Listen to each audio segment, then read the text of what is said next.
کائنات کا بڑے سے بڑا درد دل رکھنے والا بندہ یہاں تک نہیں جا سکتا جو میرے رسول کریم نے بیان فرمایا. کہتے ہیں نبی پاک علیہ السلام فرمانے لگے بشیر بن عقبہ کیا تو اس بات پر راضی نہیں کہ میں تیرا باپ ہوں اور عائشہ تیری ماں ہو؟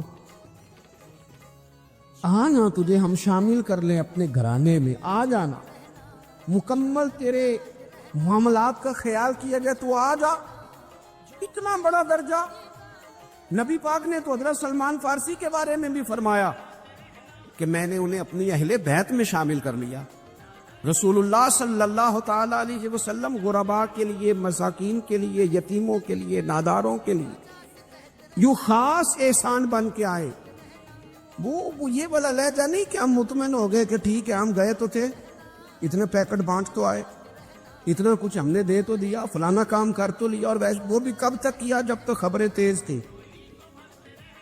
ہمارے ملک میں سیلاب آیا، میڈیا نے خبر دی، شور ہوا، لوگوں نے بڑی کوشش کی، الحمدللہ بڑے اچھے جذبات کا اظہار کیا، ڈھیر سارے لوگ وہاں گئے. میں آپ سے پوچھتا ہوں کہ کیا سیلاب زدگان سارے اپنے اپنے گھروں میں چلے گئے؟